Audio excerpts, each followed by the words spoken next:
que estamos live en YouTube. Vale, Sí. ahora sí. Estamos entrando. O sea, a partir de aquí vamos a estar live en YouTube y ahí yo le voy a poner el link en Facebook y en Twitter. Estamos live en YouTube. Es uno de estos perros abandonados que dejan en Chile y todos los que recogimos. Está bien. Aquí todo, a ver, no, Matías tiene perro. Yo tengo perro, pero el perro lo dejé en casa. Sí, yo igual. Mira, Bernie ya está, a ver, viene entrando Bernie. Bueno. Bueno, para que lo abro. Ahí está. Hola, Bernie. Mi canal YouTube. Ah, no, para acá Bernie también le permito que se ponga. Espera. ¿Qué hago? Los tengo a todos controlados. Jaja, ¿viste? Es el poder de los economistas. ¿Para qué? Ahora podés sacártelo, Bernie. No Deberías sé. poder. Sí, Ahora. Ahora sí. Gracias. Bien. Hola, Agradezco Michael. Hola, ¿cómo estás? Muy bien, ¿y tú? ¿Qué tal? Bien, bien. Me estoy dando cuenta que ahora debo cerrar el mail para que no suene Ah, sí, para que no te para que suene. no suene la campanita a cada Sí. rato. Déjame ver cómo. Ahí está. ¿Cómo prefieren hacer, Esteban, Michael? ¿Quién quiere comenzar? Como ustedes quieran. A mí me da, Matías, ¿alguna yo- preferencia? Para mí da lo mismo. O sea, no me parece que. O sea, como es dispar nomás los temas, o sea, las perspectivas son diferentes. ¿Cuál perspectiva va antes? No. Nos metemos con la cultural primero, como para Dale, contextualizar. Sí, Mike, está bien. Yo diría siempre en esas cosas alfabético, ¿viste? ¿Qué más vas a...? No nos queda otra, no hay ninguna razón para hacerlo de una forma o de otra. Muy bien. entonces partes, Mike, tú, tu primera media hora, y luego la clase nuestra empieza a las 7:10, pero la conferencia va a empezar, el panel va a empezar a las 7, A las 7, ok. ¿no? Y luego Matías, ustedes Sí, siguen. fue lo que Porque habíamos... ¿cuánto Yo le dura la mandé un clase? email a la clase y la gente en el 3 email horas. está... 3 horas. ¿Y Le damos un ustedes break. se quedan hora y media más después? Sí, Sí. un poco más, digamos, un poco menos, quiero decir. Tienen un receso, un break de, no sé, 10 minutos, 15 minutos y luego vuelven. Claro. En persona la clase funciona muy bien y nos ha ido muy bien. Ahora con el método este mixto es un poco Es más más complicado. para todo el mundo, sí. ¿Y de hace cuánto que están haciendo este método mixto? Los IP no sé cuánto tiempo tienen en la universidad. ¿Serán que unos 8 años, 9 ya, Matías? Por lo menos. Imposible, por lo menos. Están empezando a reformarlos, así que si están empezando a reformarlos es porque, viste, por lo menos tienen eso. Estaban antes que ¿Cuál es el ciclo de reformas en las universidades? Es por ahí. Pero para nosotros esta es la tercera vez que lo damos. Ya. Se ofrece 2 veces, te tienes que comprometer a dictarlo 2 veces en un periodo de 3 años, creo. Para ser aprobado, digamos. Digamos, tienes que comprometerte a dar 2 cursos, ¿no? En un periodo máximo de 3 años. Y luego ya se acaba tu compromiso.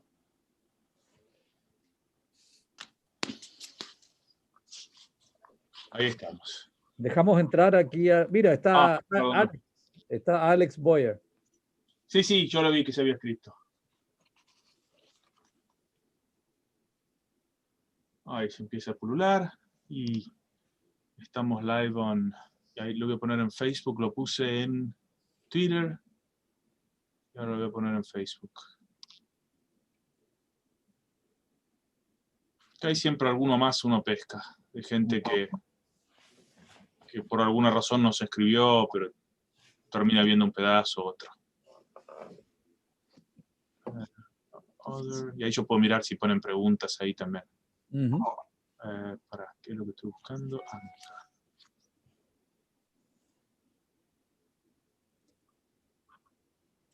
¿A qué hora quieres empezar, Matías? ¿A las 7? A las 7 empezamos a presentar a la gente. Si querés, damos un par de minutos más para que la gente vaya llegando. Ok.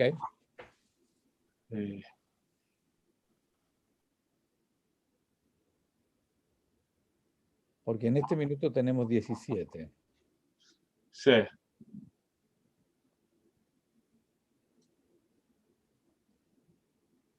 Unos cuantos son los alumnos, pero hay otros tantos que no son los alumnos. Yep.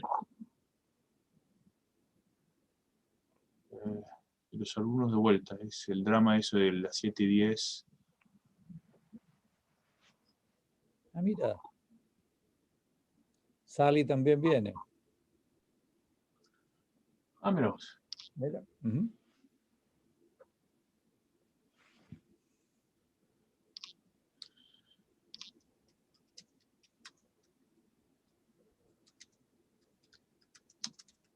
Ah, este es un chico de Princeton, este es un Alejandro Martínez.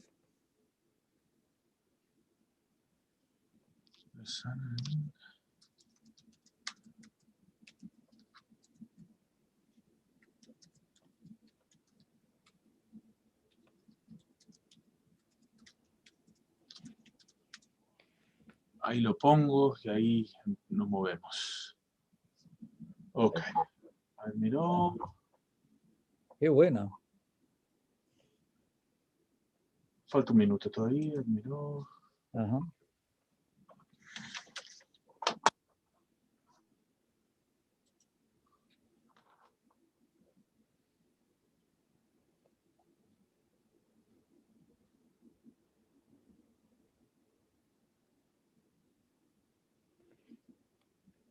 Peter. Okay. At 7 o'clock, I'll wait a few more minutes so that we, get everybody, or at least more people in. So I'll ask you to bear with me. You can send messages, but given previous experiences with Zoom bombings, you cannot unmute yourself. You can raise your hand, and that will push you to the top, and I'll be able to see. So we should be able to communicate, even though there are some restrictions imposed, technologically. Let's wait a couple of minutes at least.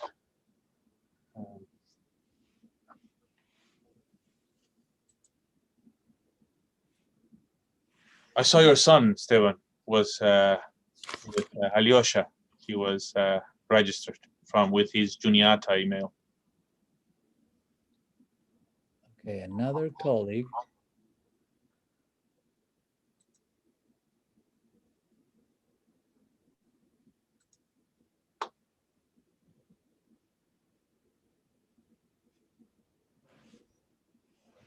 Hi, Gloria.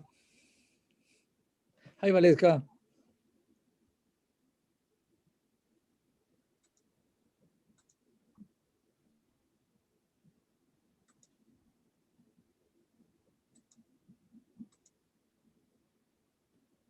Okay, so what I'm going to do is I'm going to start recording. It will ask you all, I think it will ask you all if you want to stay, please stay.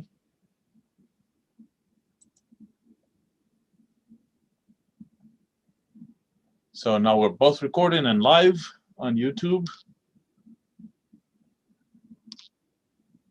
And Fernando, you want to start? Okay.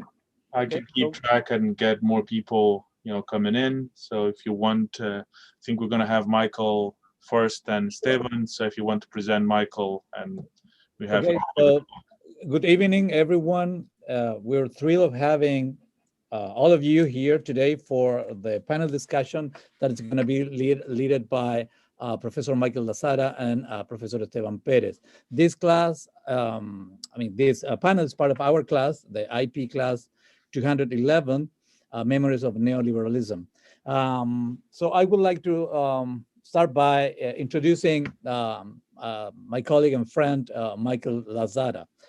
Michael is a professor of Latin American literature and cultural studies and associate vice provost for academic programs in global affairs at the University of California at Davis. He's the author of Civil Obedience, Complicity and Complacency in Chile since Pinochet, Luz Arce and Pinochet's Chile, Testimony in the Aftermath of State Violence, and Chilean Transition, the Poetics and Politics of Memory, in addition to numerous articles and edited volumes on topics in memory, human rights, and culture. So we are super happy and thankful of having you, Michael, with us today.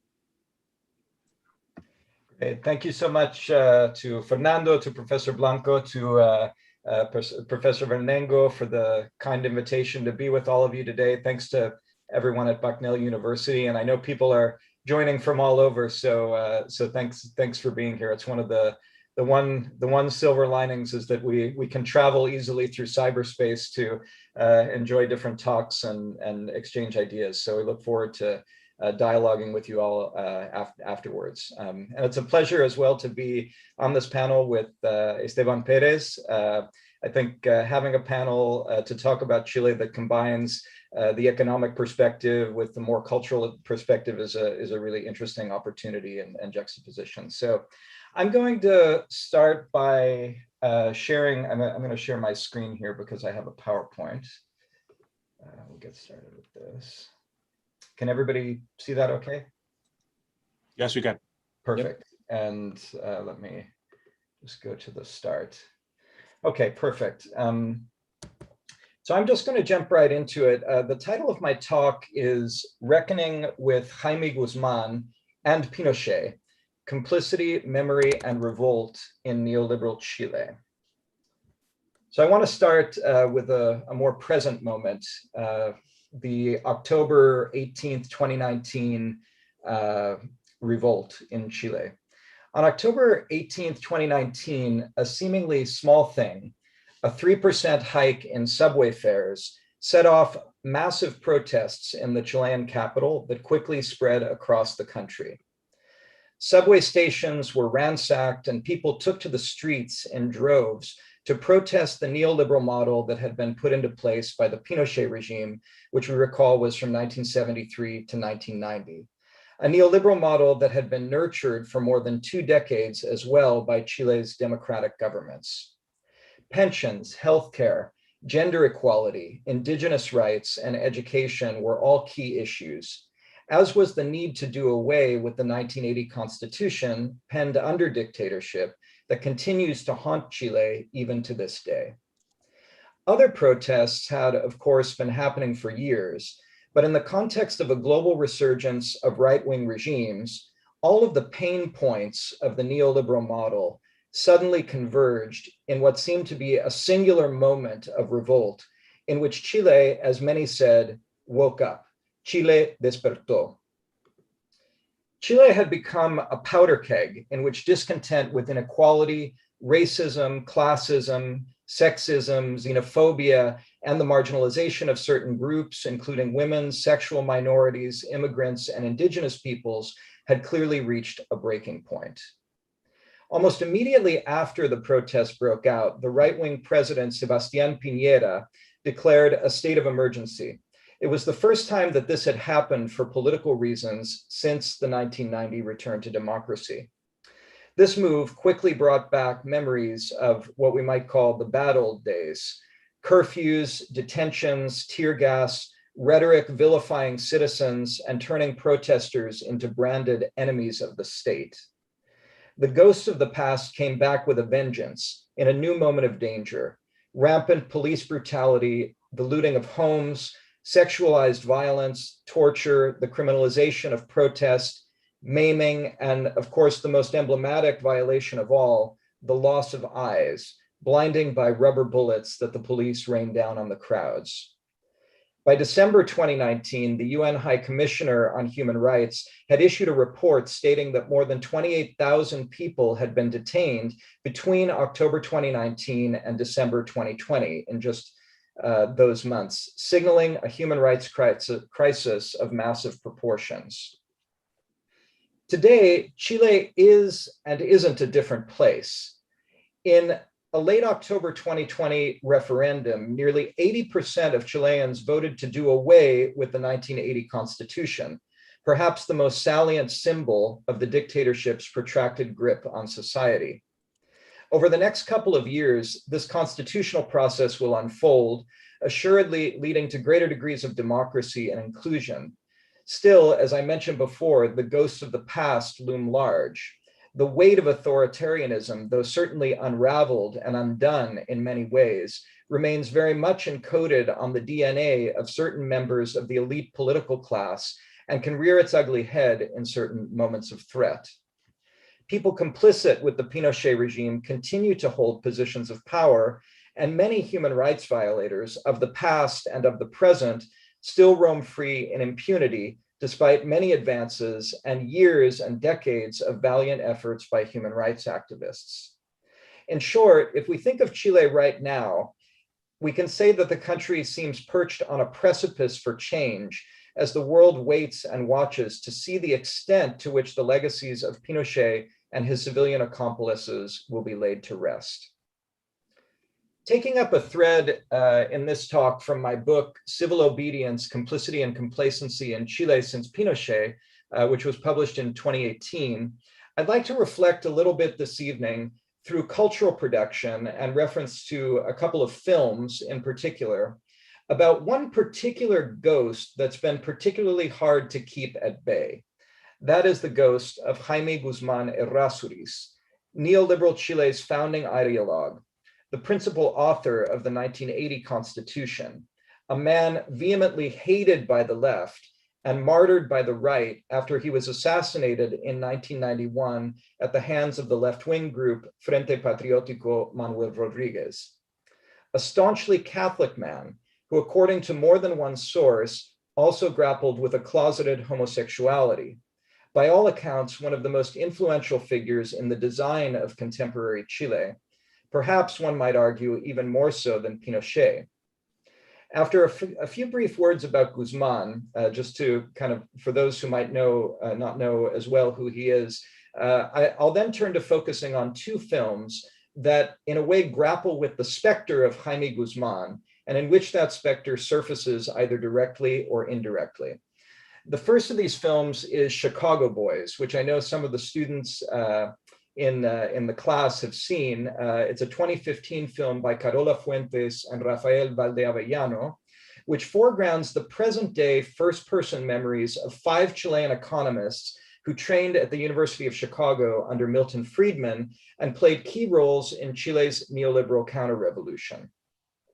My focus will be, and here I'm picking up on a term that I use in my book, it will be on what I call the fictions of mastery that Guzmán's contemporaries create to account for and in a way to justify their past actions and commitments.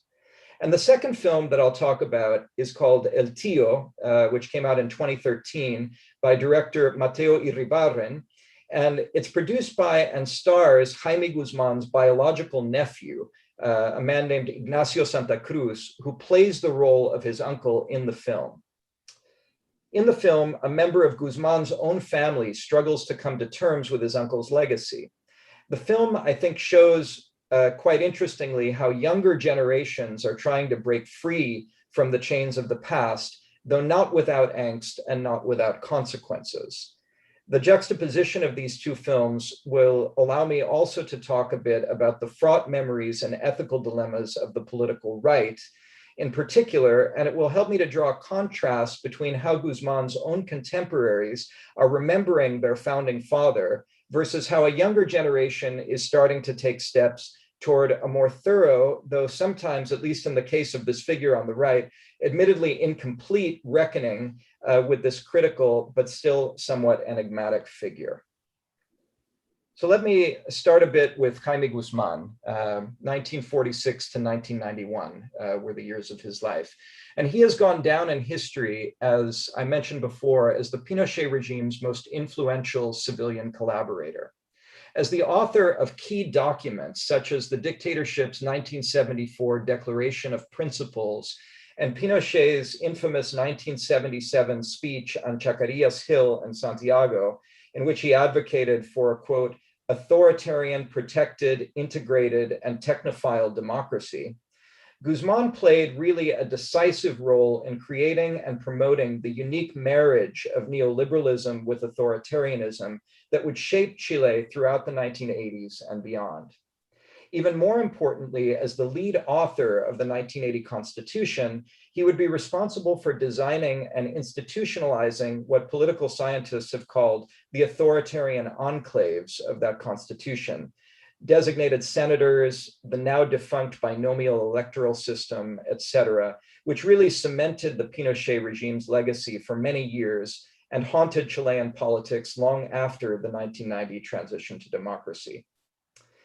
Guzman emerged as a leader in the late 60s when he was studying at the Catholic University Law School. In 1967, he founded a movement known as Gremialismo, which proved to be a powerful magnet for conservative youth, and that would eventually attract many individuals who, after the 73 coup, would become some of the most important civilian and economic advisors to the dictatorship, as well as some of the most stalwart proponents and promoters of the Chicago-inspired neoliberal agenda.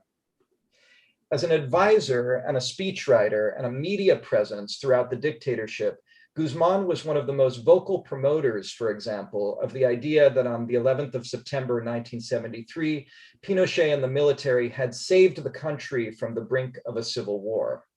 His voice and personal writings thus mark a point of origin in a long genealogy of attempts by the right since the coup to separate the laudable, entre comillas, quote unquote, the laudable neoliberalization of the economy, as well as the establishment of peace and order, from the human rights violations on which the economic overhaul of the country was founded. Inspired by Hayek's idea of the liberal dictator, Guzman believed that authoritarian regimes could paradoxically increase people's freedom and degree of choice by overtly limiting other freedoms. His argument was ultimately utilitarian in nature. It held that sometimes certain lives and freedoms had to be sacrificed for the greater good. As heirs to that utilitarian logic, hardline Pinochetistas still argue today that Pinochet should be remembered as the good Cold Warrior because he managed to eliminate the Marxist threat with far fewer deaths than in Argentina, Guatemala, or other countries of the region. Guzman's writings revealed that human rights were a deeply uncomfortable subject for him, a paradox. Caught between an unwavering commitment to promoting neoliberalism and an awareness that human rights violations were happening, Guzman elaborated a set of arguments which can be found in, for example, this compilation that you see on the screen, his escritos personales, or personal writings, in which he claims that it's sometimes necessary to violate human rights in order to protect certain natural rights of the individual, most notably the right to private property. At the same time, he claims that out of a moral duty and sensitivity to the human rights crisis, he occasionally exercised his political influence to shield political prisoners from harm. These details make it clear, as Cristian Gazmuri has argued, that Guzman was a man whose beliefs evinced a kind of ductile morality necessary to navigate the murky political waters of his time. Guzman also was always a strategist and a pragmatist. His strategic decision in the mid-80s to repudiate the former head of the secret police, Manuel Contreras, and to publicly take distance from Pinochet proved politically expeditious. Guzman believed that as soon as the regime's legacy had been memorialized in the 1980 Constitution, Chile would be best served to move on, to move forward toward a more impersonal brand of authoritarianism, disconnected in the popular imagination from the figure of the dictator. UDI, Unión Democrática Independiente, the political party that Guzman founded in 1983, would function as the primary conduit for achieving this goal, perpetuating Pinochetismo without Pinochet. So with this in mind, I would say that perhaps it becomes possible to read the history of the right in Chile since the 80s as an attempt to honor Pinochet's work while also seeking to break free from the dictator's ghost that was no longer politically or tactically expedient for the civilians who would carry on his legacy. The now commonplace gesture of mentally parsing Pinochet, the violent dictator, from his neoliberal counter-revolution thus began in a way with Guzman And after Guzman, many other politicians and figures of the right have similarly tried to disavow Pinochet the criminal while hypocritically celebrating his economic transformation of the country. So now let me turn to the first of the films, Chicago Boys. This is a film where I want to really hone in on one figure in particular, a man named Sergio de Castro, who you can see here. De Castro was a professor of economics at the Catholic University and dean of the economics school from 1965 to 1968. And he became a powerful thought leader and highly influential figure within the Pinochet regime. Having studied at the University of Chicago starting in 1956, after the coup, this first generation Chicago boy stood at the ready to eviscerate the Chilean welfare state and impose an alternative economic model rooted in pure and an unbridled belief in the free market. As the principal author of the regime's economic policy, known as El Ladrillo, or the brick, also pictured here, which provided a counteroffensive to Allende's deprivatization initiatives, de Castro would play a central role in selling the merits of the free market to Pinochet as a cure for the country's dire economic situation. To a certain extent, Pinochet's alliance with de Castro was a relationship of convenience, much like de Castro's alliance with Jaime Guzman. Guzman and de Castro met each other in the hallowed halls of the Catholic University in the mid-60s.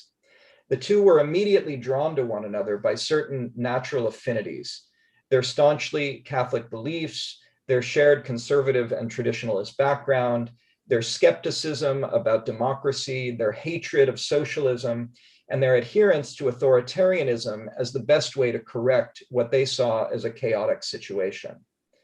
Their relationship personally would only grow stronger with time, especially because de Castro saw in Guzman a vehicle for institutionalizing politically his bold ideas about the economy. By marrying his own neoliberal fervor with Guzman's political savvy and Pinochet's ruthlessness, de Castro seized an opportunity to secure a victory for economic freedom, quote unquote. After Guzman's murder in 1991, de Castro would continue to push his neoliberal ideas, serving as an economic advisor to UDI, the political party, and helping the party to market a public image of itself as the one most responsible for Chile's, quote, economic miracle and modernizing transformation. So if we think about the film and the way de Castro appears there, how does he look back on his life and grapple with what I've called Guzman's paradox? The directors provide important insights for answering this question. The film, for those who have seen it, foregrounds the voices of 5 Chicago boys, slating de Castro really in the role of key informant. On one level, the film traces a history of the Chicago boys' formative years, but nevertheless, I think its primary goal is not historical. Rather, it seeks to highlight how Pinochet's economic advisors in the here and now rationalize their involvements with the regime and understand the legacy of their work vis-a-vis the regime's human rights violations. The Chicago boys' retelling of their past and their beginnings reads really like a Horatio Alger story. When University of Chicago professor Arnold Harbinger first arrived in Chile in 1955, offering de Castro and others an opportunity to study at the University of Chicago, the young men jumped at the chance to better their lot in life and escape their, as one of the men says in the film, their third world destiny. Ernesto Fontaine, one of the other figures in the film, remarks that when he first met Professor Harbinger, he immediately took notice of Harbinger's handsome yellow shirt, coveting it as an object that could only be obtained in the first world. Fontaine adds that such a beautiful shirt is something that one would never have seen in Chile. Several other Chicago boys muse about how poor they were when they first went to study in the United States. In reality, we know that most of them came from middle or upper class families. And they also muse about how life in the US opened their eyes to realities that were different and stoked their desire to wage the capitalist counter-revolution in Chile. The Chicago boys' foundational fiction therefore hinges on a vision of the self staked on material wealth. Possessing that beautiful yellow shirt metonymically defines the identity to which these self-made men aspired. From early on, the Chicago boys, as we see in the film, also began to think of themselves in a way as apolitical beings. Doing so was indeed necessary for them to emerge as neoliberal men and to construct an identity, casting themselves in the role of economic heroes and crusaders. To that end, De Castro observes in the film that, quote, "In Chicago, we never talked about politics. We never tried to poison the minds of other Chileans who went to study there." To be born then as the Chicago boys, as the neoliberal subjects par excellence, required that these men forsake their political subjectivities and embrace their role as free marketeers with an almost religious fervor. The sociologists Katia Araujo and Danilo Martuchelli argue that redefining the Chilean citizen as what they call homo neoliberal or neoliberal man was one of the Pinochet regime's main objectives after its economic program had been consolidated in the mid-70s. To revolutionize Chilean society not only meant overhauling the economy in formal terms, but also redefining citizenship. It meant conquering hearts and conquering minds.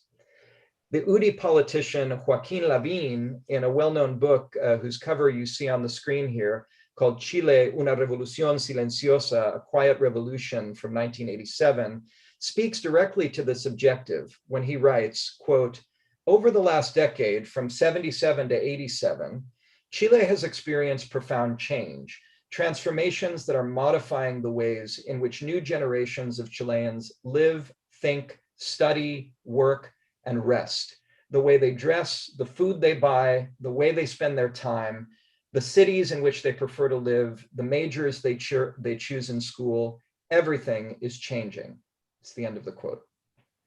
Although Araujo and Martuchelli, writing after the 2011 student protests, claim that Chileans today are socially minded and valiantly resist the impetus to become homo neoliberal, they are also mindful that the dictatorship's utopian vision for society involved creating a depoliticized citizen consumer whose every activity and thought would ideally be geared toward the market. When we consider the narratives that De Castro and the other Chicago boys offer in this film, it's clear that to frame themselves as homo neoliberal constitutes a powerful fiction of mastery that allows them to preserve a heroic vision of the self and alleviate the anxieties that derive from Guzman's paradox. In the later sequences of the film, where the human rights question really emerges, for example, pressed by the filmmakers to account for his complicity, De Castro makes statements such as the ones that you see here. "I never knew of anyone who had been killed or mistreated. When people would talk about those kinds of things, i.e. human rights violations, I thought they were lies. Many times I attended meetings of the World Bank or the IMF, and I had friends in the US State Department, and they would say, look, in Chile, there is repression and torture and this and that, but frankly, I didn't believe them." Unconvinced by these statements, the filmmakers' voices intervene and ask De Castro if, upon returning to Chile from any such meetings, he ever asked Pinochet if the rumors that he was hearing were true. De Castro predictably denies ever having spoken about human rights with Pinochet. He adds, quote, "I never asked him because I was part of the economic thing. Yo estaba en la cosa económica," he says, "and I had my own problems. Why would I want to go looking for other kinds of problems?" So we see that he adopts a sort of don't ask, don't tell mentality, hiding behind his comfortable role as an economist. In a sense, De Castro and the other Chicago boys remain frozen in time, clinging to a heroic crusader discourse to justify their existence. But patently heroic memories such as theirs are almost like relics now and no longer tolerable to most Chileans. Times are clearly changing, and the salvationist lines of discourse that made sense or found significant degrees of resonance in a Cold War or post-Cold War context have now ceased to be convincing to most people. Such memories, however, linger there obstinately on the scene, colliding with those of younger generations who are even more uncomfortable with the legacies of the past. So now let me say a few words by way of contrast about the other film, El Tío, from 2013, a film which, as I had said earlier, places center stage a nephew's process of reckoning with his uncle's ghost, a process whose principal dynamic is to explore the blurred lines that separate fact from fiction and history from myth. In the film, the character Ignacio, an actor by trade, sets out to become Jaime Guzman. That means to play the role of his uncle so fully and so authentically that he might be able to understand something deeper about this ghost that has haunted him and his country since childhood. Ignacio really obsesses over Guzman's ghost in ways that often seem unhealthy. A case in point, he attempts to dress, speak, and even think like Guzman. And this becomes so all-consuming that when his boyfriend Julio breaks up with him, it's because he's unable to tolerate it when Ignacio channels his uncle's voice in bed after sex. Metacinematic gestures permeate El Tío from start to finish. More than a film about Guzman himself, what the viewer really is seeing is a film about the making of a play titled Guzman, a play directed by the same director, Irribarren, and starring the same actor, Santa Cruz, which actually is a real play that existed and enjoyed a short run in Santiago in 2011. So life, theater, and cinema therefore illuminate one another in a clever game of mise en abîme. This game helps us to understand the role that myth-making plays in history, as well as to sense the psychic hold that Guzman has on his descendants. Making the play and the film, however, are anything but easy for Ignacio. He's met with scorn by just about every actor who he approaches to take part in the project. In a very humorous sequence toward the beginning of the film, for example, he goes to the director's apartment and asks Irribarren if he'll write a play about Guzman. The director is dumbfounded by the request, and he reacts viscerally, telling the actor to get lost. But after a significant amount of hemming and hawing, Irribarren agrees to write and eventually direct the play, mainly because no one else will do it. He peers down sheepishly at a Salvador Allende t-shirt that he's wearing, and he mutters, "My mother is going to kill me for doing this." How to portray Guzman then becomes the major dilemma for Santa Cruz in the film, because he's torn between family loyalty on the one hand, and on the other hand, a commitment to verisimilitude. Here's a very telling quick exchange between the director and the actor. Santa Cruz says, "I don't want to do anything to extol my uncle or whitewash his image." Irribarren replies to him, "Well, to manage that, you'd have to have been born into some other family." And Santa Cruz says, "But I don't want to crucify him either." A happy medium.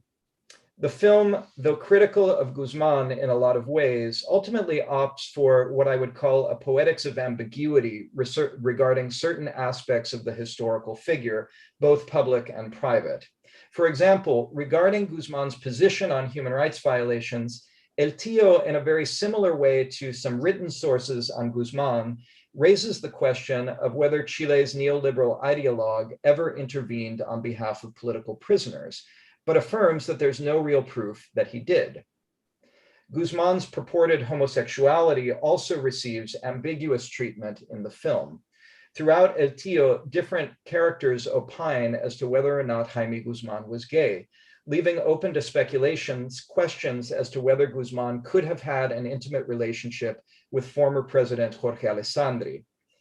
In contrast to the asexualized image that both Uri and Guzman's sister Rosario Guzman have wanted to paint of him for historical posterity, the ideologue's nephew suggests that his uncle was gay, quote, "in orientation, but not in practice."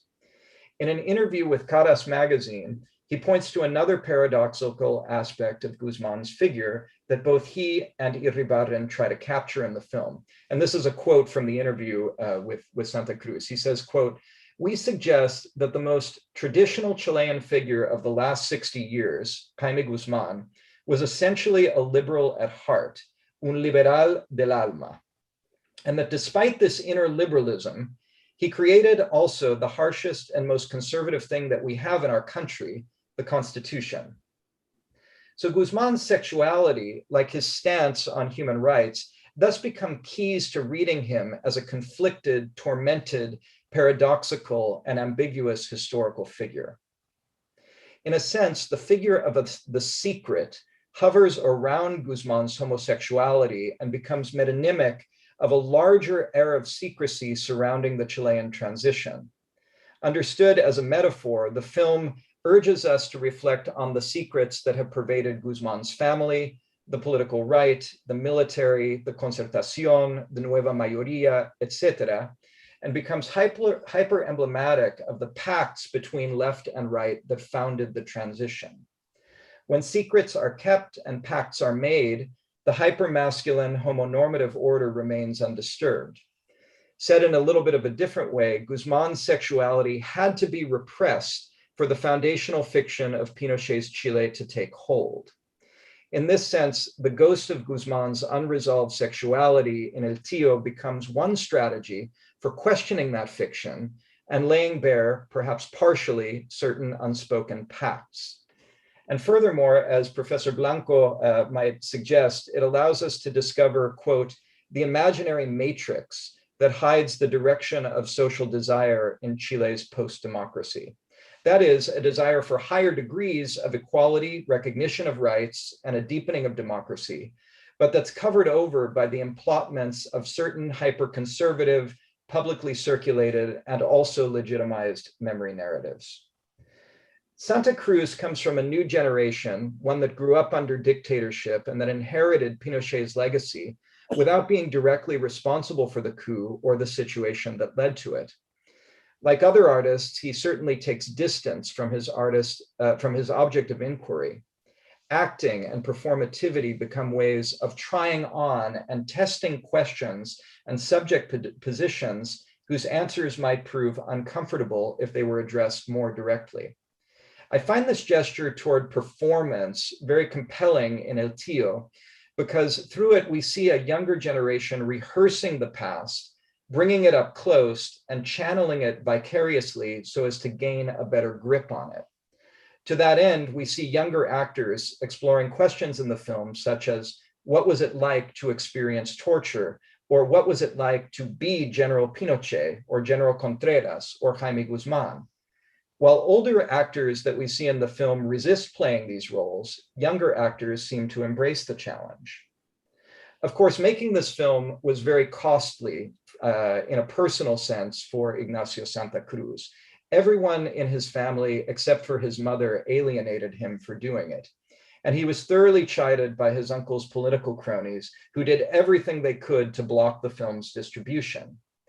Yet despite the costs and despite the boldness of Santa Cruz's personal and artistic endeavor, I sort of wondered when I saw this film for the first time if the deconstruction that happens in the film of Jaime Guzman is really bold enough. I had a chance to interview Santa Cruz in Santiago in 2015, and I put to him the question that was very direct and I thought a simple one. I asked him, is Chile today better off because a man named Jaime Guzman existed? Or would it have been better if he had never played a role in shaping the direction that the country would take? Of course, he was startled by the question and he paused. And after a moment, he answered by saying, it's difficult to answer you because Jaime Guzman is my uncle and he always will be. He then went on to tell me that the 1980 Constitution made Chile economically competitive, both regionally and in the world, giving it an edge with respect to other Latin American countries. However, at the same time, he added, and this is another quote from the interview, he said, but that Constitution was inscribed on a foundation of hundreds of cadavers. Dangerously, as I listened to him, the well-worn discourse of Chilean exceptionalism, the ideas like Chile being an economic tiger or the so-called jaguar of Latin America lurked behind these words. In the final assessment then, my thought that was that Santa Cruz was willing to disavow certain aspects of his uncle's persona, but the disavowal was not complete enough. Just like those who mentally compartmentalize Pinochet the criminal from Pinochet the savior of the economy, Santa Cruz compartmentalized his uncles in a way that was advantageous to his own view of himself as a neoliberal, who perhaps, like his uncle, though much more openly, of course, understands himself to be, quote, a liberal at heart. So just by way of conclusion, I wanted to evoke a book, since I've talked a bit about ghosts in the talk, a book by Avery Gordon that was published in 1997, Ghostly Matters, Haunting and the Sociological Imagination. And in this book, Gordon reminds us, quote, if we want to study social life well, and if in addition we want to contribute in however small a measure to changing it, we must learn how to identify hauntings and to reckon with ghosts. We must learn how to make contact with what is without a doubt often painful, difficult, or unsettling. The ghosts of conquest, colonialism, imperialism, socialism, neoliberalism, and other constructs, of course, continue to vex Chile as a social totality. Ghosts mediate relationships among individuals and institutions, social structures, subjects, histories, and biographies in ways that are often difficult or messy to sort out. Part of the critic's job, as Gordon suggests, is to lay bare all of these hauntings by identifying the motivations, underpinnings, and discursive constructions that shape narratives about violence and why it happens. This, in a way, is what I've tried to do today in this talk. So let me finish with an image and an example, that of UDI, the political party that Guzman founded that I mentioned earlier. If we examine it closely, UDI today finds itself caught between an old guard, the people they call los coroneles, unwilling to relinquish power, even to save themselves from political destruction, and a new guard whose discourse is somewhat more progressive, yet still reluctant to turn its back on the benevolent fathers completely. One figure that comes to mind is someone who's in the lower house of the Chilean Congress, the deputy Jaime Belolio, who was born in 1980, one of the younger generation of Chicago boys, also studied there, a member of the Jaime Guzman Foundation, but also someone who's been willing to challenge the old guard in his public discourse. His discourse, broadly conceived, emphasizes a need for UDI to adapt to the new Chile, lest the party become a relic and disappear. Perhaps predictably, this willingness to cast off or downplay some of his party's foundational memory scripts has been met with disapproval by several of the founding fathers of Chilean gremialismo. In a recent interview, Belolio claimed that Chile today is caught between two historical cycles, one linked to the Cold War and a new cycle linked to change that has not been made fully manifest yet. Both Ignacio Santa Cruz, who claims to be of the left, but who cannot escape his familial links to the right and his neoliberal beliefs, and Belolio, who sees a need for change, but also harbors loyalty to Guzman and the economic model, embody, I think, the rub between these two historical moments. So on the one hand, these are figures that channel the incessant ghostly hauntings that engendered them, either biologically or politically, and that to a certain extent determine their words. On the other hand, they're expressions of a desire to forge a new voice that confronts these ghosts to conjure them away, because doing it is vital to their political survival. Thank you. Thank you, Michael. So we now pass to the second talk. We're going to leave the questions for the end, and so everybody will be able to have questions for both Michael and Esteban.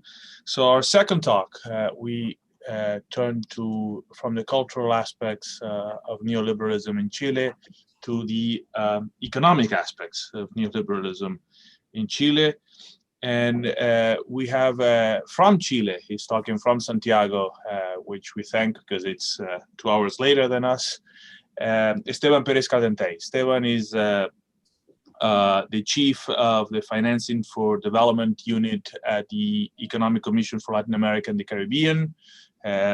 He worked for other offices of the UN in Mexico and in Trinidad Tobago before going to Santiago.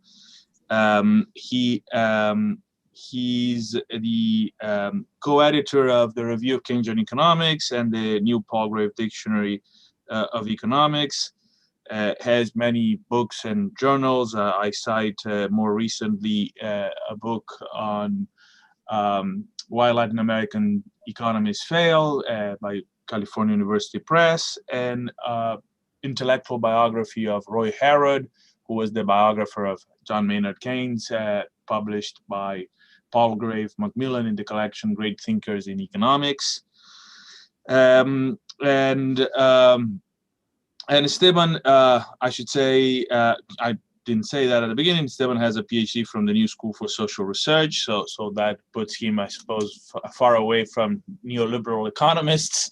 Esteban, you correct me, but you and your family were in Chile, in Santiago, at the time of the coup, and the family had to leave. So he, like Fernando, has a personal experience with the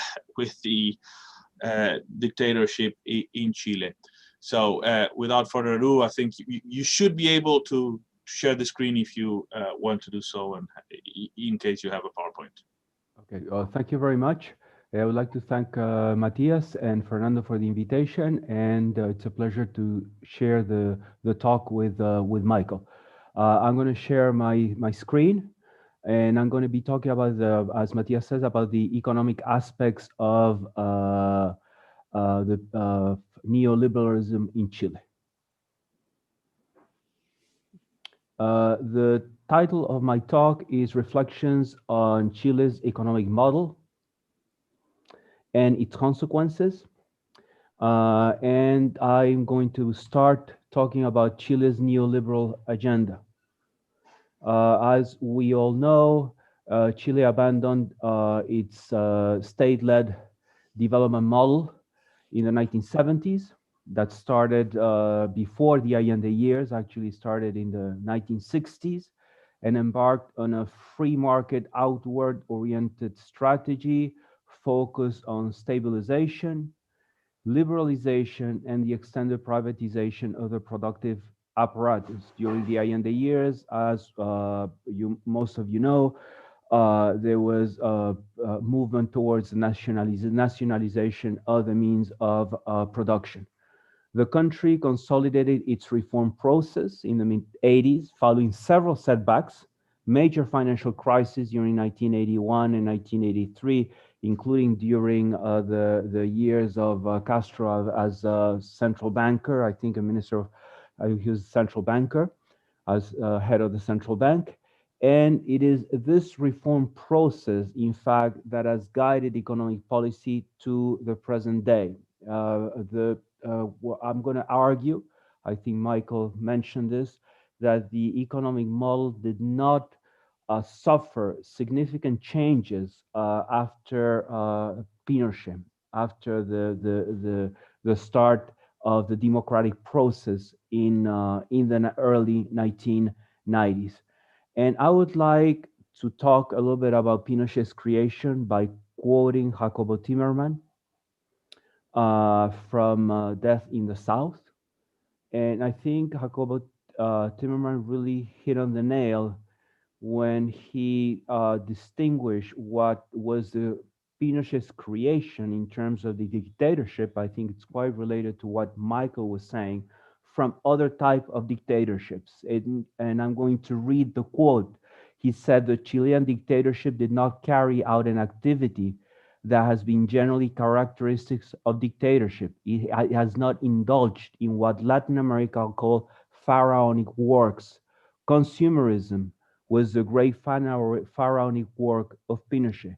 He kept the country happy for almost 10 years with color television sets from Hong Kong, dolls from Taiwan, automobiles from Japan, electronic games and computers from the United States. The entire world was happy to provide the no less happy Chileans with exotic fruits. Indeed, the only pharaonic work was the invention in Chile of corruption by consumption.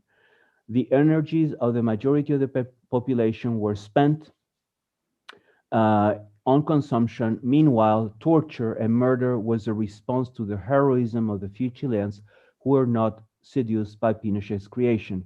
And I think this is a ghost that haunts Chilean society.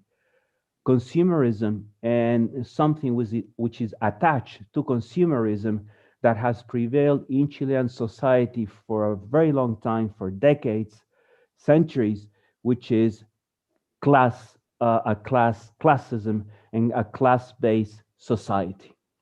Chile's neoliberal agenda, as I said before, privileged commercial, financial liberalization, maintaining what they call the macroeconomic equilibrium. And in practice, this agenda was implemented through 4 channels: promotion of privatization, and as you can see it even in Pinochet's constitution, making health, education, and so on privatized beyond the means of production, increased flexibility of the productive apparatus, the achievement of fiscal balance over the business cycle, greater external commercial and financial integration with the rest of the world, and a subsidiary state. And the role of the state during the Pinochet years was much reduced. There were important things done, let's say successes, if we can call that, during the Pinochet years, were the reduction of poverty and so on.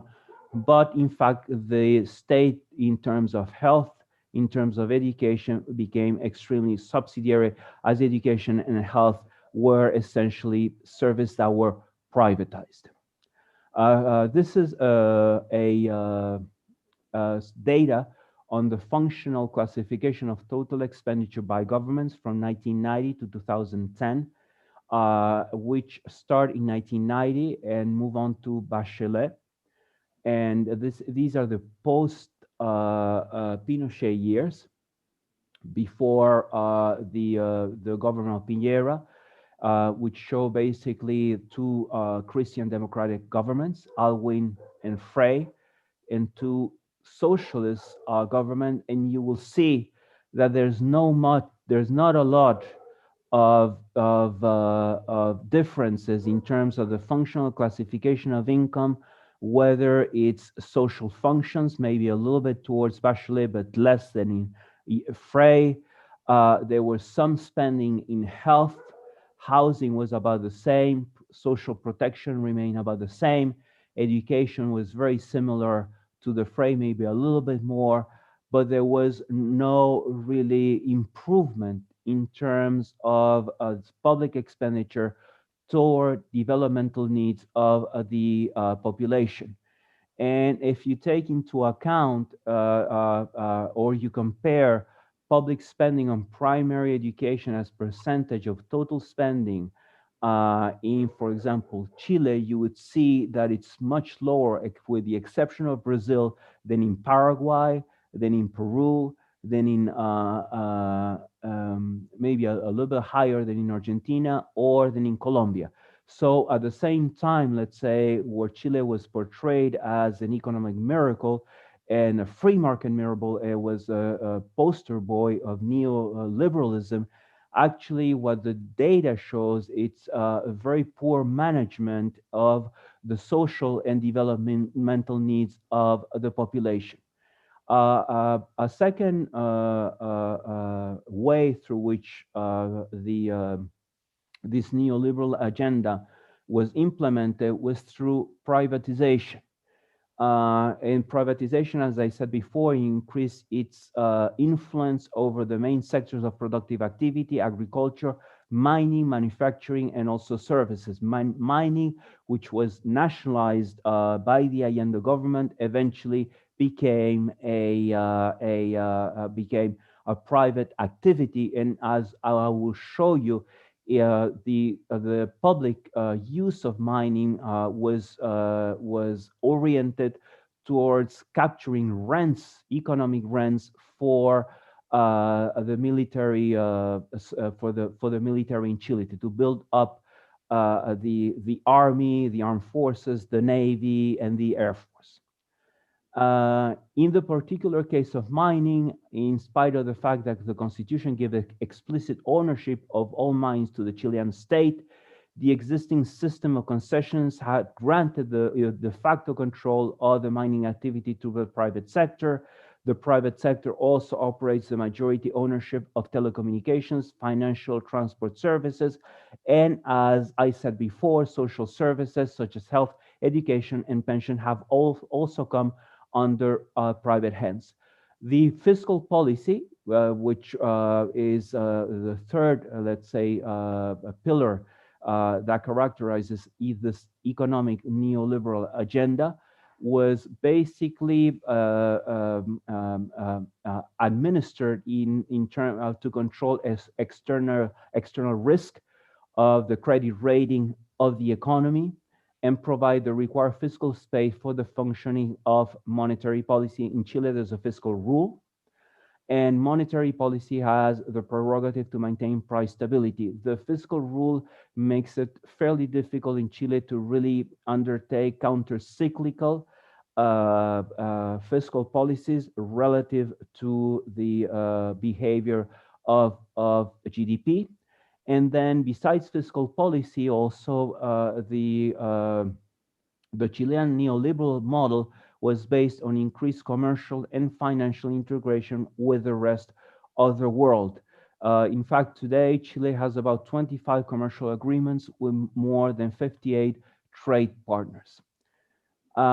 In terms of the real economy, the model, the neoliberal model, led to the increased specialization based on natural resources and in comparative advantage. Natural resources and mining, which represented about 15% of GDP in the 1980s, increased to 23%.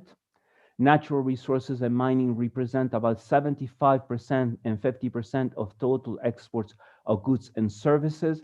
And investment is driven by mining, and natural resource exploitation also is a way to capture foreign direct investment. Moreover, natural resources also contribute to maintain fiscal stability, and it's an important generator of fiscal revenues. Here you have a graph that shows the rate of variation of GDP, of economic growth, which is in gray, and the rate of variation in the copper price, which is in blue. And you see that in the late 1990s, the relation between the rate of growth of GDP and the rate of growth of copper prices have become more pronounced. They have a much more close association over time. And this is a reflection of this comparative advantage where you become more and more dependent or highly dependent on the natural resource space without having the proper diversification that a lot of developed economies have. The use of copper revenues has always been an issue in Chile because it was copper revenues, the part that was state-owned by the Pinochet government, was used to strengthen the military potential of the country. There was a law passed in 1973. It was modified in 1985, where the armed forces were entitled to receive 10% of all the value of the copper exports of the state-owned minor company. One could imagine that these rents, these revenues could have been used for education, for health, but instead they were built to keep actually the military happy. Fiscal stability has also been used for sovereign wealth funds, but it's just used to maintain basically financial stability rather than to provide copper funds for for education, health, or for productive services. The result of this neoliberal agenda, you can see it in these indicators. This is a table that shows selected economic and social indicators by decade from the 1980s to 2010, 2019 for growth and income, the composition of economic activity, as I was mentioning, productivity growth, and also poverty and inequality. And if you look at the growth trend of GDP, you will see that since the democratic governments have taken over, and in fact, from my point of view, have in fact reinforced the Pinochet economic model with, let's say, with human rights and where some state intervention, where it's very patchy state intervention, subordinate a state relative to the private sector, the rate of growth has tended to decline. The rate of growth on average was about 6.6%, and it has decreased to 2.9, and I think it has further decreased in 2020, obviously as a result of the pandemic. If you look at natural resources, you'll see that mining has really increased it represented 9% of GDP and increased to about 20% and close to 20% in the 2000s, yet manufacturing, which provides the industrial basis of a country, has tended to decrease from 20.8% of GDP to about 10% of GDP. And the other sector that has really experienced growth, an important, let's say, expansion besides manufacturing is financial activities. They represent about 20% of GDP. So if you look at the Chilean model is characterized by a decline in the growth trend, accompanied by increased and high importance of natural resources, and in particular mining, decline in the industrial basis of the country, and increase in financial activities. And the fact that manufacturing has experienced a decline in terms of its importance in GDP, you can also see it in productivity growth that has really declined. And you can look at this and you can say, well, what are the successes of the Chilean model?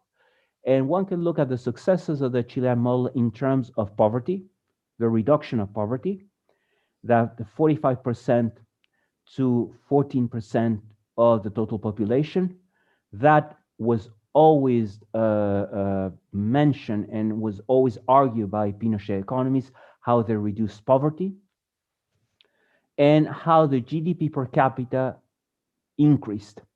Obviously, the increase in GDP per capita, that is the flow of the value of the flow of income of goods and services that a nation produces over a year, divided by the number of by the population, increased from about 5,000 to 14,000. And today, Chile, starting in 2012, is considered a high-income country, although it does have the composition of sectors, the economic structure still of a developing country, with some worrying trends such as decline in productivity growth, and as I mentioned before, growth trend.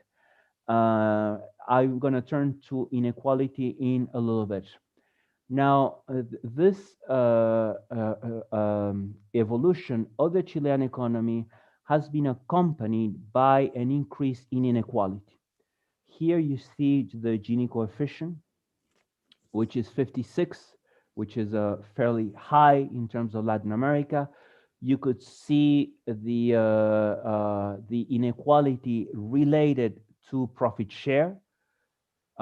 This graph that I'm circling with my pointer, it shows the division of GDP in terms of profits and the wage bill, that is wages multiplied by employment. Here I have only the profit share, and if you see this, you can see that during the Awen and Frey years, surprisingly enough, there was a decline in the profit share. We tended to increase under left-wing governments such as Lagos and Bachelet, which from my point of view means that these so-called left-wing governments really continued pushing or defending or developing the Pinochet model, or if they did some reforms, there weren't really very deep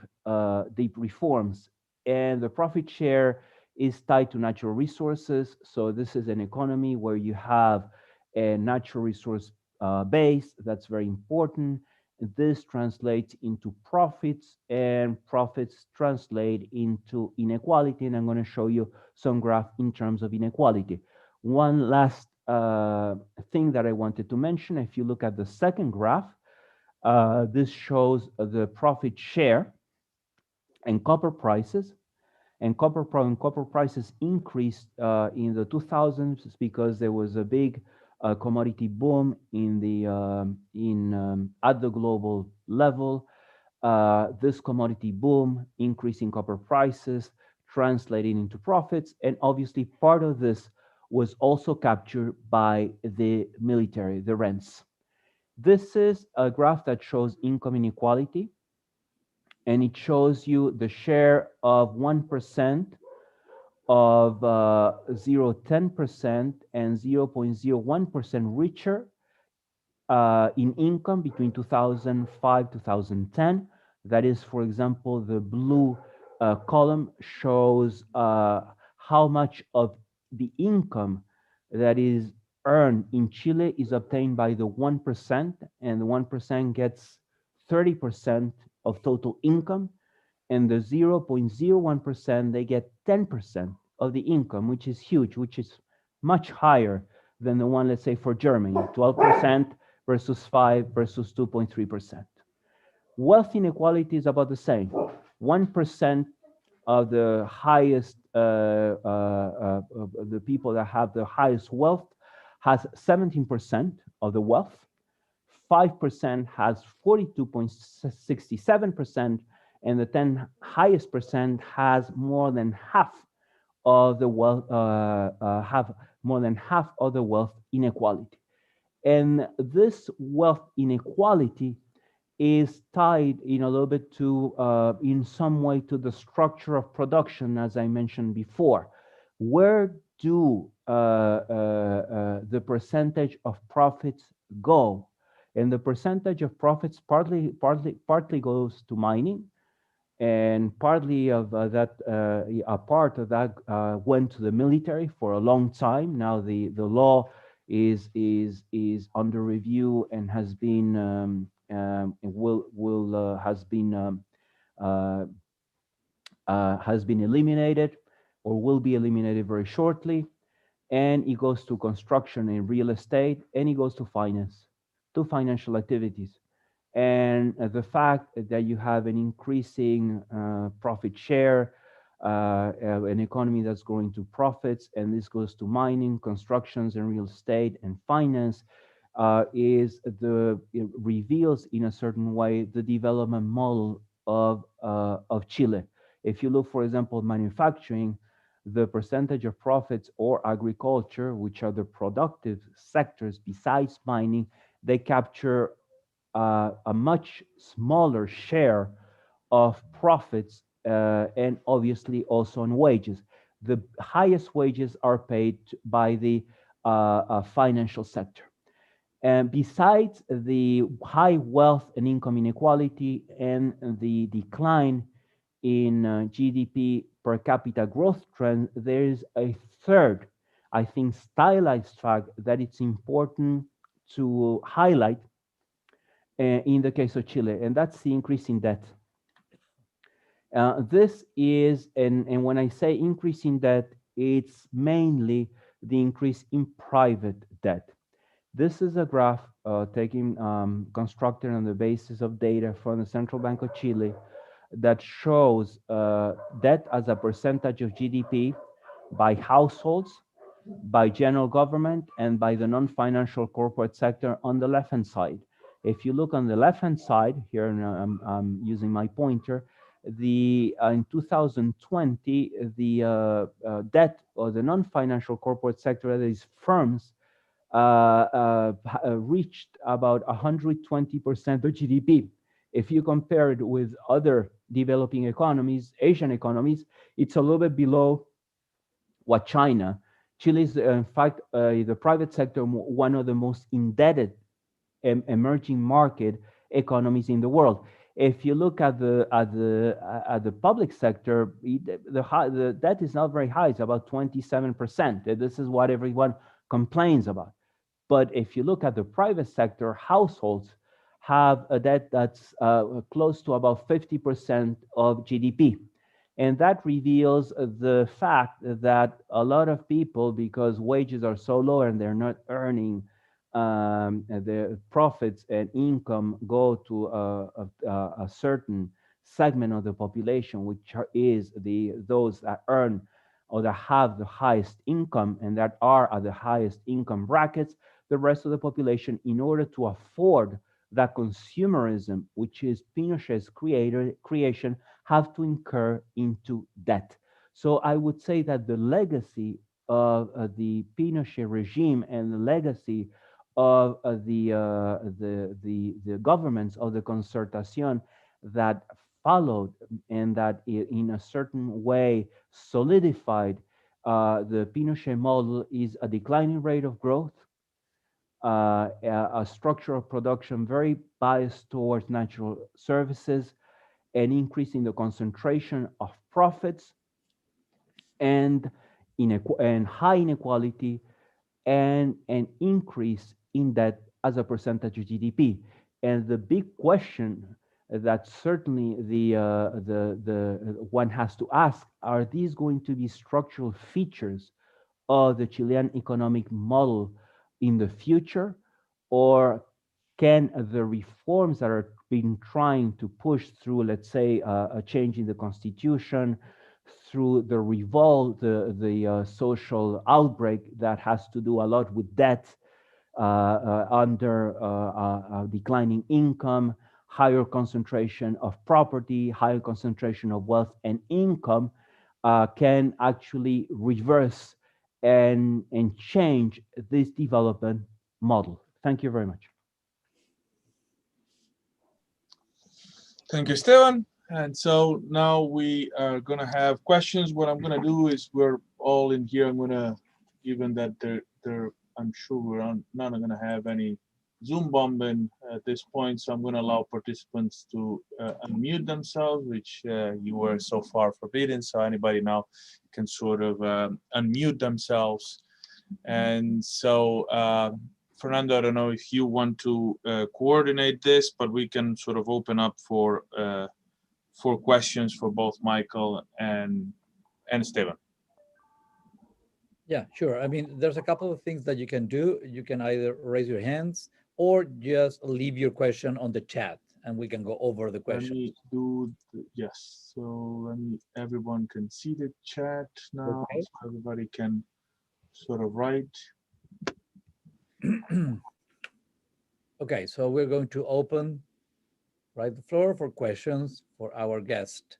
And I have to say thank you to you both for a couple, fantastic presentations. So I'm glad that there was a sort of a connection with the history of different kinds of ghosts, but we have talked about the ghosts of the neoliberalism in Chile. So questions, please. Yeah, Valeska, let me ask you to unmute. Hola. Greetings from New Zealand. Thank you so much for the incredible presentations. And I think they really relate very well in a very interesting manner, the reference of Michael to Guzman, etc., and the issue of the ghost. I wanted to ask a question that I think in some ways is addressed to the two of you, to Esteban and Michael, because in my own study and research on neoliberalism, one of the aspects that has been highlighted by different intellectuals, including David Harvey, that has studied this so well, right, especially in relation to our countries in Latin America, Argentina and Chile, is the change that has taken place from the liberal to the neoliberal, basically, mentality in economics. So one of the burning questions that I have is, what is the plan that the economic elites, the social elites have with respect to the development of our economies in Latin America, in this case, with Chile? Because this doesn't seem to be sustainable in the short, medium, long term. And the uprising in Chile seems to be just the first of many events to come, because we later have Peru, for instance, right?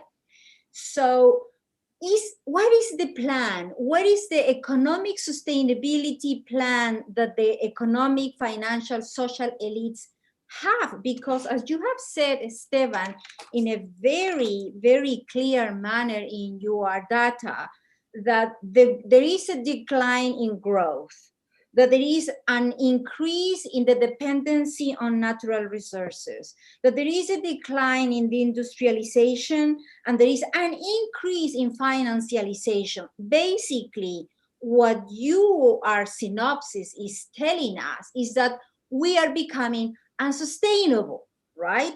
Because the situation of the financialization in the developing, the third, the global south, cannot be compared to the financialization that has taken place, for instance, in England, right? In which, when you have really the monopoly in the management of the global economies, and they are the fundamental role in the global banks, the monetary fund, etc. But a country like Chile, right, in South America, third world still, etc., how can we are going to counterbalance the fact that actually our natural resources are more increasingly in private hands? Ponce Lerou, for me, is the most paradigmatic example of the insustainability of the privatization of the natural resources with the lithium, right? And the fact that there are studies that copper is only gonna last for another 10 years. And currently, for instance, China is buying a lot of our copper, and they're storing copper. They're not using it right now, but storing it because they know that we are running out of that. So when I think about all this, what's the plan? What is the plan, right? Because obviously this is unsustainable. I would like to understand that from an economic point of view, from the mentality of those who are actually directing these policies. And I think that Michael and you can probably reply from your own perspectives, right? Since you have been studying the ideological, the mentality processes, Michael, with Guzman, etc. So I leave the question. Thank you. Okay. Thank you, Mariska. Let me add, so can we accumulate one more? We have one from Fernando Villanueva. So thanks, Michael and Esteban. I'm going to read it for your presentations. I would like to ask in which degree we can divide the neoliberal, bear with me, divide the neoliberal administration into pre and post dictatorship, especially in the first democratic government, based on the distinction that Ricardo French Davis makes. In the 1990s, Chile implemented capital controls, some superficial reforms to the labor legislation, rises in minimum wage and tax reform in the first democratic government. In the 90s until the Asian crisis, which is 97 for those that don't know, Chile exhibited the highest GDP growth rates in their history, and also an increase in labor income share. What do you think that makes this difference of the 90s in relation to the poor performance in the dictatorship and the relative stagnation post-Asian crisis? So I think that that's more of an economic question. So let's accumulate those, and then we'll have another round, I suppose. Please, if you have more questions, you can either raise your hands, as Fernando said, or you can put it here in the chat and we'll read them. Michael, Esteban, if you want to. Esteban, maybe you can start, since both questions have a bit more of an economic bent.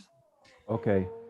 Okay, I'll start. Regarding what's the plan, I don't know if there's a plan. I don't know. I think a lot. I want to make a joke. Plan Latin America. We had planning, but it's Latin America. So I would say it's always improvisation. Yeah. I think for the most part, what economists and what policy makers were counting on was high rates of growth, and that the distribution would occur by trickle down through high rates of growth without really any major changes in the structure, any major changes in distribution, or any major changes in property. And that hasn't happened. And I think that's one of the key reasons why there was this outburst. People are still discontent. And this idea of consumerism, of the fact that some people can afford a lot of things and others cannot, is a big source of discontent. So this idea of Pinochet's consumerism is, in a way, at the root, let's say, of this social outbreak that took place in October 2019. I think the only plan, from my point of view, is to increase taxes on the rich. I think there's a lot of loopholes in Chile relative to the rich, and I can mention one loophole. It's very easy in Chile to evade inheritance taxes. If you have a family member, relative, let's say a father or mother, who owns an apartment, and that person is very old and it's about to soon, let's say, pass away, and you have to take what's called effective possession of this apartment or building, and you have to pay inheritance taxes. Before this happens, you create a society, an anonymous society, and through an anonymous society, that can be a firm, it can be a means of production, it can be an apartment, becomes actually the property not of a natural person, but becomes the property of a society that never dies. And that's a way, I mean, a lawyer told me this, through which you, for example, can evade inheritance taxes and can maintain sort of inequality and so on. And for a long time, entrepreneurs did not have to pay taxes or have very low taxes, and a lot of those policies that were implemented actually by the Pinochet governments, because they thought that it would go into investment, it went to conspicuous consumption. It went to strengthen your grip on property, on wealth, and on income, rather than to go into investment. The same thing happens with the pension funds.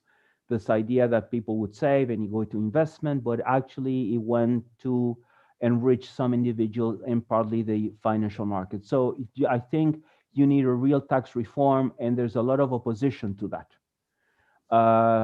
When the Constitution was voted, let's say the neighborhoods that voted against the Constitution wanted to maintain the Pinochet Constitution were the wealthy neighborhoods, which concentrate actually the power and the income, and that's a real problem.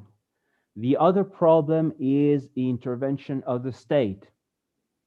There's a belief in Chile that the state should intervene through micro interventions in sectors, trying to fix price distortions, not macro interventions, because they're associated with nationalizations, they're associated with inflations, and with the ghost of civil war that in Chile there's never such thing, but that people attribute to the Allende years. Industrial policy, for example, should be an important pillar of any government, should be an important part, an important policy objective, but it has never happened.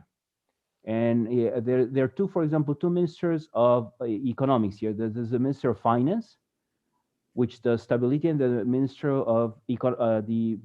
of the Economy that takes care of all the productive aspects, small and medium-sized firms, productivity, and the important ministry is the Ministry of Finance, the ones that take care of stability. And the other thing is the budget deficit that now with the I think with the effects of the COVID has really increased. The debt of Chile is going to increase. But before the events of October 2019, having a budget deficit that was 30% of your GDP was a sacrilege. And the same economists that said that when after the riots of October 19, they said, well, we can increase our budget deficit. The fact that students have a giant debt is, from my point of view, completely unfounded. So there are a lot of problems. There's a problem with natural resources. There's a problem with drought. There are a lot of structural problems with the Chilean economy that are just not being addressed. Will these change? I don't know.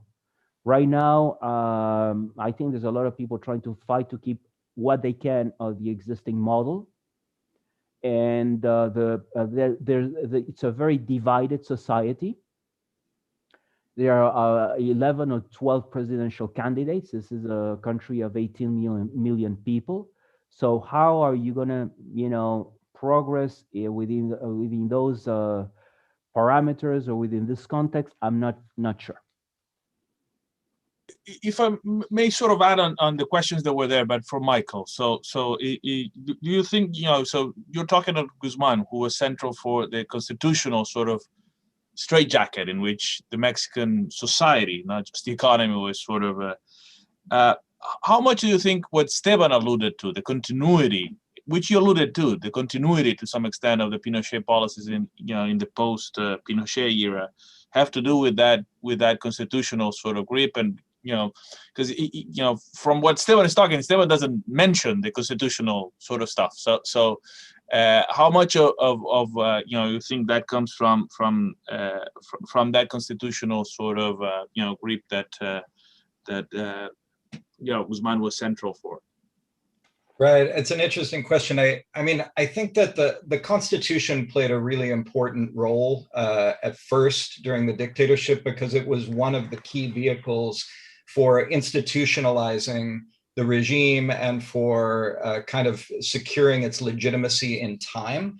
I mean, I think one of the things that I was trying to point out, Waleska, you brought up the ideological and cultural aspect, is that there was really kind of to use the term that Steve Stern, uses in one of the titles for his books, a battle for hearts and minds of people. And kind of, the idea was to create this society of citizen consumers based on a blind belief in markets, and, sort of blindly believing that they would contain their own corrective factors, et cetera. And so the Constitution was kind of just one part of it, but it was something that, interestingly enough, from the very beginning of the Pinochet regime, was something that was talked about. I think it was maybe even a month after the coup, there was already a team of people coming together to think about creating this document. But it was really Guzman who was there kind of pushing behind the scenes for this to happen, over time. The Constitution itself, if you look at it, has, and it's been talked about a lot, and a lot of non-democratic features. There's mistrust in universal suffrage which was embodied early on in the binomial system, which was subsequently overturned. There was the idea of the military kind of playing a supervisory role over the democracy through a number of mechanisms. And there's a real heavy emphasis in the Constitution on the individual and rights to property and so forth. So kind of that consumerist aspect is even codified within the document. But I've wondered myself over time, given that there have been so many moments in which there have been smaller reforms to the Constitution, if really what we're seeing now happening in Chile is about the Constitution, or if it's really more about, I think, as Esteban was pointing out really well, about the the things that are affecting people's lives, the debt that people are in, the lack of, access to good healthcare, the lack of access to quality education because of a hyper privatized system, and so forth. So all of that, I think, and some of the things that I mentioned at the beginning of my talk that haven't been as much in the discussion, rights of indigenous peoples, women's rights today, being National Women's Day, all these things sort of converged in an interesting way with the revolt. So it's hard to say that it's really about the Constitution, but I think in a political sense, the Constitution is quite symbolic. So even if it's been amended many times, still it's getting rid of that Constitution as kind of in a way putting a nail in the coffin of the dictator in a certain sense. So, I'm, what's that? Sorry. Can I just interject very briefly? Sure. I have to go. I think it's very interesting what you both have said. So basically, Michael, the Homo neoliberales or Homo economicus in some ways is proving to become basically incompetent because the trickle-down economy is not working, the indebtedness is in there. So basically, as Hannah Arendt used to say, when you have a system of like this, which is fascism in its nature, basically, it's corroding from within. So the uprising in that way is just gonna be like the bullet in that respect, because this is unsustainable. If the people is indebted, they're not gonna be able to be good consumers. So the machinery is going to stop. And I just wanted to say that because actually I feel optimistic listening, because it really looks like since there is no plan, it means that whatever plan can come up from the people has better chances of succeeding because they don't have any coherence in the plan or the inexistence of a plan, if I may say. Thank you so much. I'm sorry for interrupting. Thank you. Great to see you. Michael, go ahead, Fernando, yeah. Yeah, I have a question. Going back to the beginning of your presentation, you mentioned it, right? The protests in October, right? The 18-0. So I was wondering, one of the topics of the class, the thing that we have been discussing throughout the semester is the role played by memory narratives and the connection between the subjective or the subjectivity part connected to these memory narratives, and how can you make or introduce changes in public opinion, right, just by manipulating this type of narratives. So what I have in mind, as you know probably by now, is the definition by Steve Stern of memory knots. So my question is how this 18-0 has affected memory narratives and the past, and what are the main narratives that are playing out now in Chile? Yeah, it's a very interesting question. So, I mean, maybe for anybody who isn't familiar with Steve Stern's term, a memory knot is kind of, it could be a number of things. It could be an event, it could be a moment, it could be a place, it could be a happening, but it's basically something that shakes everyone out of their complacency and either forces us to confront the past in some way, either to remember, you have to sort of make a decision when you're confronted with it. You either remember or you forget. And so, I mean, I think what you're referring to is in the beginning of the talk, I was, talking about how sort of in a natural way, the revolt of October, the 18th of October brought back a lot of memories. I think just because of the scenes and the images that people were seeing. Imagery is such an important, I mean, all the commentators and philosophers, from way back always comment on how memory is imagistic in nature and things stick in our minds. So, I mean, the water cannons, the detentions, the declaration of a state of emergency, all of these things were sort of activated in that moment. And I think especially for the older generation, they remembered, but even, I mean, the younger generations are all well aware of these things because they've been handed down. But I think actually what we saw then, in a way, it has to do with the past, because the past is always there, kind of haunting and being reactivated. But there were also a lot of new memory knots that were created by that event. I mean, I think if we look back on it, certain images definitely stand out. The destruction of the metro, the eye, you know, all of these images that was even on the poster for this event, the eye becoming such an emblem of the human rights violations that occurred, which I think has a great metaphorical quality to it as well. You know, because people being blinded and sort of the state power not wanting to acknowledge and for people to see and to name the violations that were occurring. I think the image of the Mapuche flag flying over Plaza Dignidad is another memory knot that really speaks. And even things like Un Violador en Tu Camino, this performance, you know, that speaking of the patriarchal state and the rebellion of, you know, the vindication of gender rights and so forth, was sort of went all around the world as well. So the thing I would say is that it's memory traveled kind of in an interesting multi-directional way.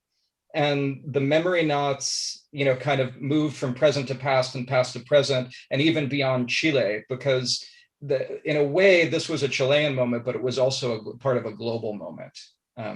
So I think when you're thinking about memory and how it works, you know, that's another important factor to consider. Mm-hmm. Thank you. Sure. So I think we have another question. Yeah, I think we have time probably to one more question, and then, you know, we probably should be winding down. We have one question from Jordan Isaacs. Jordan, would you want to ask your question yourself, or do you want me to read over? I don't care. Go ahead. So we were talking about like all these like false memory narratives, and I was just wondering, like, how can like the truth be like heard over these false narratives like that are spoken about? Like, how do you think that like the truth can be heard over these false narratives? Yeah, it's a really good question. I think the simple answer is it just needs to keep being spoken over and over again in many ways and many forms. My project, I mean, I know that the students in the class read some excerpts from the book, and I think one of the things that I was trying to do in the project was really to bring to the foreground some of these narratives that are not truthful, or that manipulate the truth. In the beginning, when I started the project, people sort of wondered why I was even doing it in the first place, because you know, that people would say, well, we know that these are just a bunch of lies, so why even bother studying these things? But I think that there is importance in doing it, sort of because the memory narrative, sometimes a lie is not just a lie. It's overlaid with a lot of different elements, some of which for some people might ring as true and others not. And so it's really a very complicated kind of cocktail, I think, that needs to be kind of undone and deconstructed. And I felt like there was really value in showing kind of how these lies get proliferated in many different spaces and by many different actors across a society. But, you know, just to go back to your question, I mean, I think it's, you know, may sound a little cliche, but it's really, and it was one of the points of my talk, I mean, younger people are really breaking with this in very radical ways. The example that I gave was a less radical break. It was somewhere in the middle, you know, when you're talking about Jaime Guzman's nephew, but some of the other things that we're seeing on the artistic scene, on the cultural scene in Chile, you know, are really foregrounding these lies.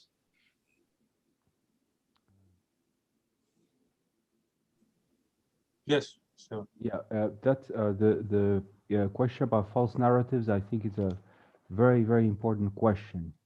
The answer that I would give is you have to deconstruct the interpretations of the past. And Chile has a history going at least to the 19th century or earlier of providing false narratives about the evolution of the country, about the people, about the expectations.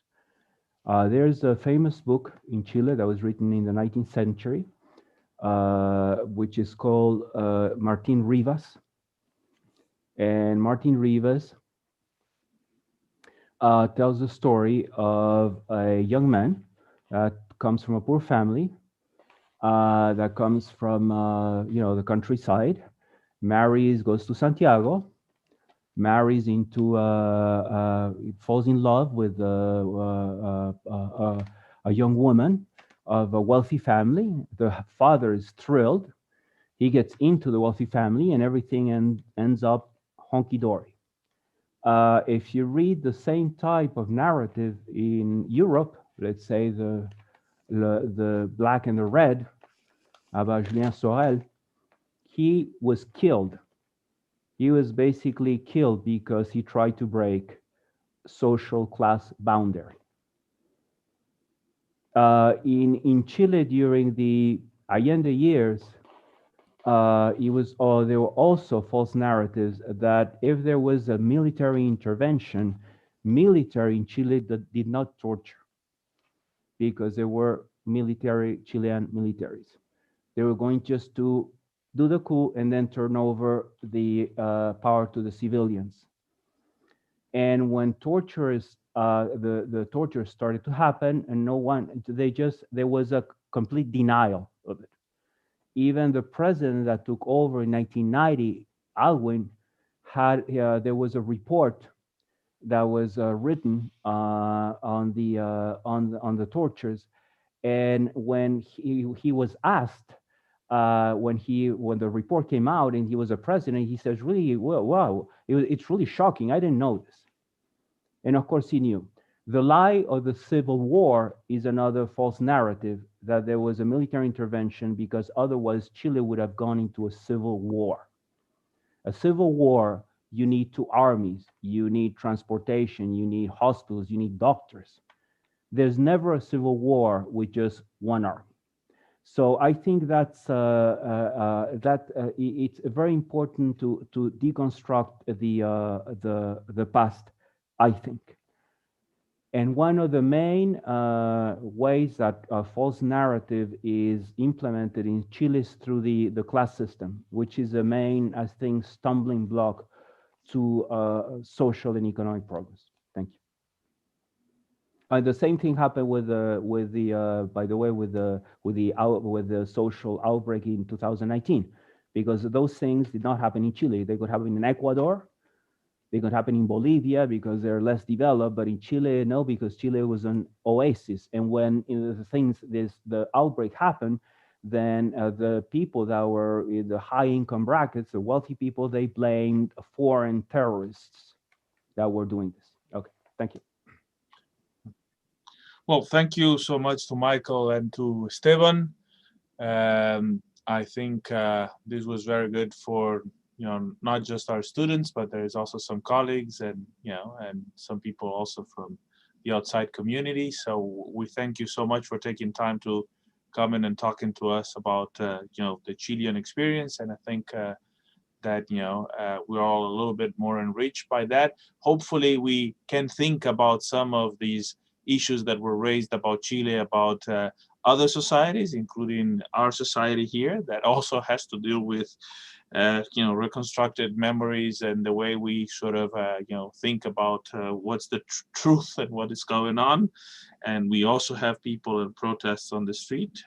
So again, I thank everybody, and I'll see you, the students, in the second half of the class. We're going to be on our regular Zoom. I would say in a few minutes. Fernando, I don't know if you want to say something. I just want to say thank you to both of you, Michael and Esteban, for allowing us to be part of this collective reflection. We will continue the conversation with our students later, but again, it was great. And I hope that social sciences and humanities, right, or economics and culture can dialogue, right, in this type of manner more often. So it's a really unique opportunity. So thank you for that. Thanks to both of you for inviting us, and great to meet you, Esteban. Same here. Thank you very much for the invitation. Thank you very much for the questions and your patience. Yes, and thank you to the public. Okay, well, Right. thank you, everybody. There'll be a link. So we filmed this. The Zoom is out there, so I'm gonna put it on the blog, so everybody, we'll be able to see it again if you want to. See you all, guys. What time should we be on the Zoom? Like 10 minutes break. Matthias? I said 15 minutes break because Okay. it's long. So think 15 minutes, and we'll see you in the other Zoom. I'm gonna get out and in the other Zooms. Around 9. Yes, around 9. Yeah. We'll have Thank you. a shorter, and we promise a shorter sort of, second half.